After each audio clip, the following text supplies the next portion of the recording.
Hi all welcome to Shaz World. അപ്പോൾ നമ്മളിന്ന് വന്നിട്ടുള്ളത് പണ്ടൊക്കെ മാങ്ങയുടെ സീസണൊക്കെ ആവുന്ന സമയത്ത് വീട്ടിലുണ്ടാക്കിയത് നല്ലൊരു കടുമാങ്ങയുടെ റെസിപ്പി ആയിട്ടാണ്.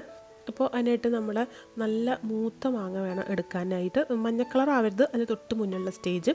അതിലേക്ക് അതിങ്ങനെ തോലോട് കൂടി തന്നെ കട്ട് ചെയ്യുക. എന്നിട്ട് അതിലേക്ക് പച്ചമുളകും ഇഞ്ചി ഇട്ട് കൊടുത്തിട്ടുണ്ട്. സാധാരണ നമ്മുടെ വീടുകളിലൊക്കെ ഉണ്ടാകുന്ന നാടൻ മാങ്ങ ഉണ്ടല്ലോ, അത് വെച്ചിട്ട് ഇത് ഉണ്ടാക്കുമ്പോഴാണ് നല്ല ടേസ്റ്റ് ഉണ്ടാവുക. പിന്നെ തോലോട് കൂടെ തന്നെ കട്ട് ചെയ്തിട്ട് ഇട്ട് കൊടുക്കുന്നത്. ആവശ്യത്തിനുള്ള ഉപ്പ് ഇട്ട് കൊടുത്തിട്ടുണ്ട്. ഇനി ഇതിലേക്ക് ഒരു 1/4 ടേബിൾ സ്പൂൺ മഞ്ഞൾപ്പൊടിയും ഒരു 3/4 ടേബിൾ സ്പൂൺ കാശ്മീരി ചില്ലി പൗഡറും കൂടെ ഇട്ട് കൊടുക്കാം. എന്നിട്ട് ആവശ്യത്തിനുള്ള വെള്ളം കൂടെ ഒഴിച്ചിട്ട് നമുക്കിതൊന്ന് വേവിച്ചെടുക്കണം. കുറച്ചധികം മാങ്ങ ഒക്കെ ആയിട്ട് ഉണ്ടാക്കുമ്പോഴാണ് കൂടുതൽ ടേസ്റ്റ് ഉണ്ടാവുക. ഞാനിപ്പോൾ ലുലുവിൽ പോയപ്പം എനിക്ക് കിട്ടിയ മാങ്ങയാണിത്. ഒരു മാങ്ങയുള്ളൂ, അത്യാവശ്യം വലിയൊരു മാങ്ങയായിരുന്നു. അത് ഞാൻ അതുപോലെ കട്ട് ചെയ്തെടുത്തിട്ടുണ്ട്. നല്ല ചെറിയ പീസായിട്ട് കട്ട് ചെയ്യേണ്ട, ഈ ഒരു വലുപ്പത്തിൽ തന്നെ കട്ട് ചെയ്തെടുത്താൽ മതി. ഇതൊന്ന് വേവിച്ചെടുക്കട്ടെ. അപ്പോൾ ഈ ഒരു കടുമാങ്ങ ഉണ്ടാക്കാനായിട്ട് പഴുത്ത മാങ്ങ എടുക്കരുത് കേട്ടോ. മാങ്ങയുടെ ആ ഒരു മൂപ്പും ഇതിന് നല്ല ഇമ്പോർട്ടൻ്റ് ആണ്. ഒന്ന് അടച്ച് വെച്ചിട്ട് ഒന്ന് കുക്ക് ചെയ്തെടുക്കാം. മാങ്ങ ഒന്ന് വെന്ത് വന്നാൽ മതി. ഇപ്പോൾ അതെ നല്ലപോലെ കറിയൊക്കെ തിളച്ച് മാങ്ങയൊക്കെ ഒന്ന് വെന്ത് വന്നിട്ടുണ്ട്. ഇനി ഈ ഒരു സമയത്ത് നമുക്ക് ഒന്നെങ്കിൽ ഇതിലേക്ക് ശർക്കര പാനി ഒഴിച്ചു കൊടുക്കാം. അതല്ലാന്നുണ്ടെങ്കിൽ ഇപ്പോൾ എൻ്റെ കയ്യിലുള്ളത് ശർക്കര പൊടിയാണ്.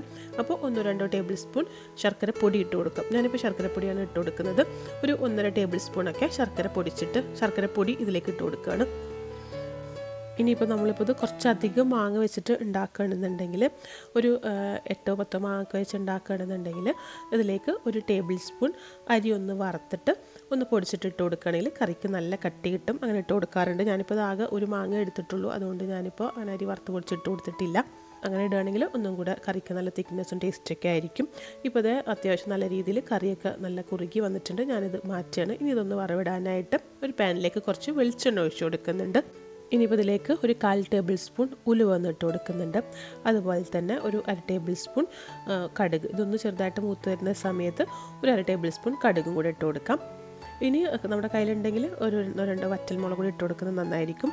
എൻ്റെ കയ്യിൽ വറ്റൽമുളകില്ല, അതുകൊണ്ട് ഞാനിപ്പോൾ ഇട്ട് കൊടുക്കുന്നില്ല. പിന്നെ കുറച്ച് കറിവേപ്പിലയും കൂടി ഇട്ട് കൊടുക്കാം. എന്നിട്ട് നമുക്ക് ഇതിലേക്ക് ഒഴിച്ചു കൊടുക്കുകയാണ്. ഇനി ഒന്ന് ഇളക്കി കൊടുത്തിട്ട് ഒന്ന് അടച്ച് കുറച്ച് സമയം വെക്കുക. ഇരിക്കും തോറും ഈ കറി നല്ല തിക്കായിട്ട് വരും.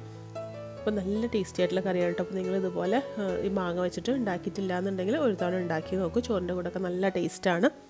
അപ്പോൾ നിങ്ങൾ ഉണ്ടാക്കി നോക്കിയിട്ട് നിങ്ങൾക്ക് ഇഷ്ടപ്പെട്ടാലും നിങ്ങൾക്ക് ഇഷ്ടപ്പെട്ടില്ലെങ്കിൽ നിങ്ങളുടെ അഭിപ്രായങ്ങളും കൂടെ നമ്മുടെ കമൻറ്റ് ബോക്സിലൊന്ന് എഴുതി അറിയിക്കുക. അപ്പോൾ നമുക്കിതുപോലെ നല്ല റെസിപ്പിയൊക്കെ ആയിട്ട് വീണ്ടും കാണാം. അതുവരേക്കും ബൈ.